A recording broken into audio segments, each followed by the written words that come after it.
সকাল বন্ধুরা, সকলে কেমন আছেন? আশা করছি সকলে ভালো আছেন, সুস্থ আছেন। আপনাদের ভালোবাসায়, ভগবানের আশীর্বাদে আমরাও সকলে ভালো আছি। আবার একটা নতুন ভিডিও আপনাদের সকলকে অনেক অনেক স্বাগত, অনেক ভালোবাসা। এখন বাজছে ওই সকাল 8টা। তো আজকে উঠতে না একটুখানি দেরি হয়ে গেছে, শরীরটা যেহেতু খারাপ। কারণ কালকে ভিডিও দেখিয়েছেন যারা, তারা তো জানেনই। মানে আস্তে আস্তে আমার হঠাৎ একটু টোটোতে পেছনটা মাথাটা এখানটা ধাক্কা দিয়ে দিয়েছিল, তো সেই জন্য মাথাটা প্রচণ্ড ব্যথা হয়ে রয়েছিল। আর তার সাথে ছেলেও প্রচণ্ড রাত্রে জ্বালিয়েছে। আজকেও মাথাটা এখনও প্রচণ্ড ভারী, কিন্তু আমাকে আজকে যেতেই হবে, সেই জন্যই আমি যাবো। আর তার জন্য আমাকে রান্নাবান্নাও সারতে হবে। আর সেই জন্য আমি সকাল সকাল স্নানও করে নিয়েছি, দেখতেই পাচ্ছেন। কারণ স্নান না করে তো রান্না বসাতে পারবো না।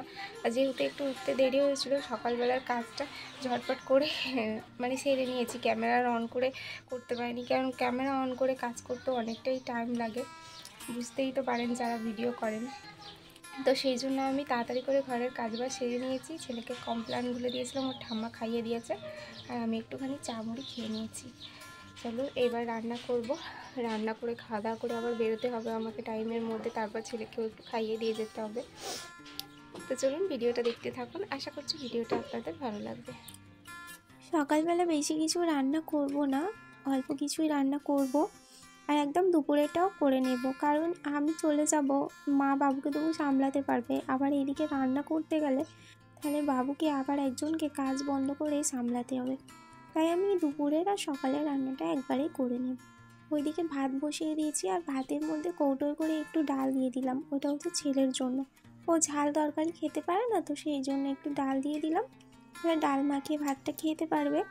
আর এদিকে আমি একটু ফুলকপি আলু তরকারি বানিয়ে নেব, একটু ডিম ঝুড়ো দিয়ে করব।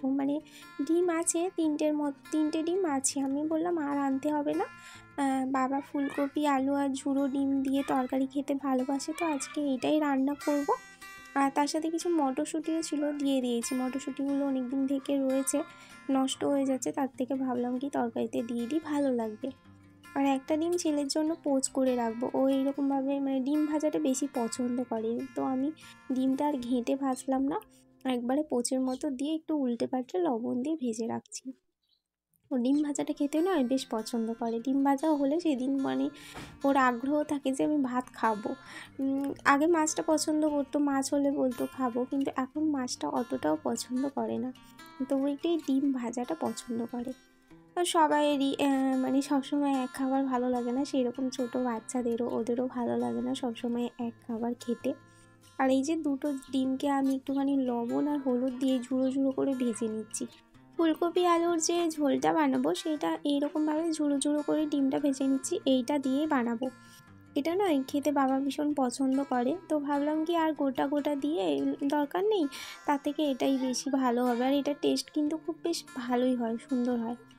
তো আজকে যাবার ইচ্ছে ছিল না, যেহেতু ফার্স্ট দিন, সেহেতু আমাকে যেতেই হবে, যতই আমার শরীর অসুস্থ হোক। এটাও আমার একটা স্বপ্ন পূরণ হয়েছে। আর আপনারা অনেকেই জিজ্ঞাসা করেছেন যে পল্লবী কী স্বপ্ন পূরণ হলো, সেটা তো বললে না। আসলে আমার অনেক দিন থেকেই ইচ্ছে ছিল, আমি যেহেতু বিউটিশিয়ান, এমনি স্যালনের যে সমস্ত কাজ হয়, হেয়ার কাটিং, ফেসিয়াল, তারপরে থ্রেডিং, তো এই সব ওয়্যাক্সিং, এইগুলো তো আমি জানি। আর এমনি নর্মাল যেটা সাজানো সেটাও জানি, কিন্তু এইচডি ওয়াটারপ্রুফ এইগুলো কিন্তু আমার এখনও শেখা হয়নি। তো অনেক দিন থেকে ভাবছি ভর্তি হবো। আসলে ভর্তি হওয়া হয়নি, কারণটা হচ্ছে আমার ইচ্ছে ছিল আমি আমার বাবার বাড়ি কলকাতা থেকে করার, কিন্তু সেটা সম্ভব হচ্ছে না, যেহেতু আমার বাচ্চার বয়স 2.5 বছর, খুবই ছোট।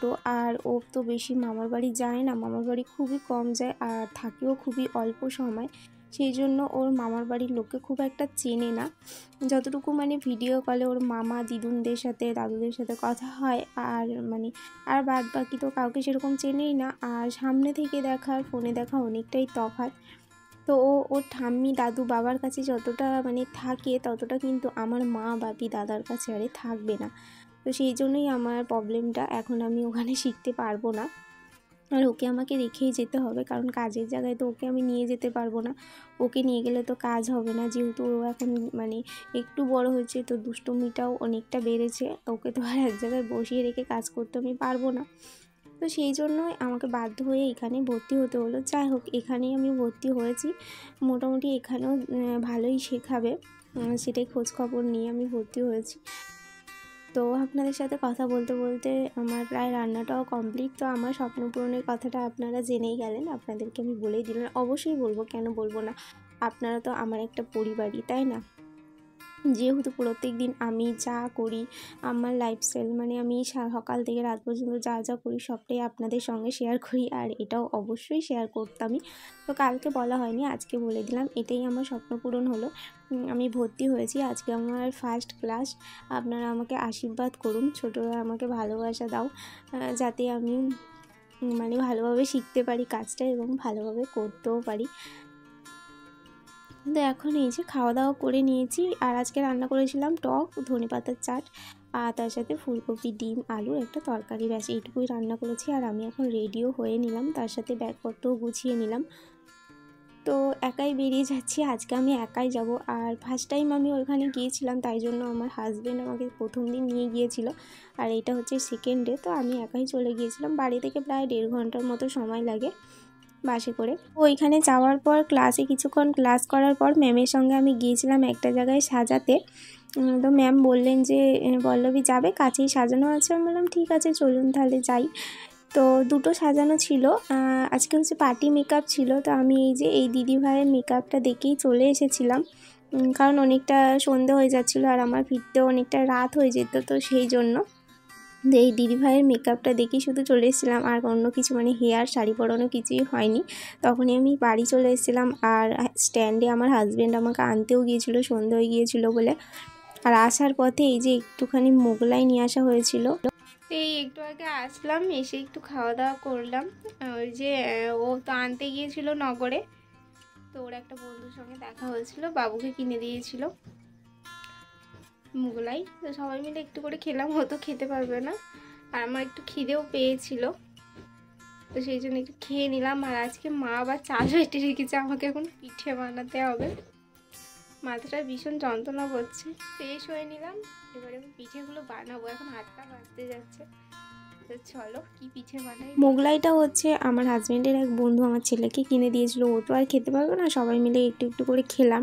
আর এই যে আজকে এই যে মা চাল ভিজিয়ে বেটে রেখেছিল, আমি এখন এই যে পাটিসাপটা বানাতে বসেছি। আসলে বানাতাম না, আসলে চাচিটা নয় নষ্ট হয়ে যেত, দুধ মেরে যেটা বানানো আছে কয়েকদিন থেকেই বানানো রয়েছে, তো সেই জন্যই আজকে আরও করছি।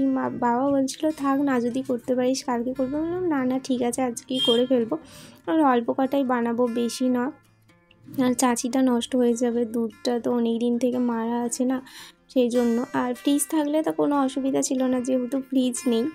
আর এই যে চাটুটায় প্রথম যেদিন আমি পিঠে করতে বসেছিলাম কিন্তু হয়নি, তারপরে কয়েকবার পরোটা করার পর কিন্তু ভালো মতো পিঠে আজকে উঠে যাচ্ছে। আমি ভাবছিলাম হয়তো হবে না, কিন্তু দেখুন কি সুন্দর পাটিসাপটাগুলো উঠেছে। তো আমার এখানে সব পাটিসাপটাগুলো দেখুন বানানো হয়ে গিয়েছে, আর খেতেও কিন্তু বেশ টেস্টি হয়েছিল চাচি দিয়ে, তো বেশ ভালোই লাগে। তো বন্ধুরা চলুন, আজকের ভিডিওটা এখনই আমি শেষ করব। প্রচণ্ড টায়ার্ড লাগছে, মনে হচ্ছে বিছানায় শুতে পারলে বাঁচি আমি। আর এই যে দুষ্টুমি তো সারাদিন চলেই যাচ্ছে।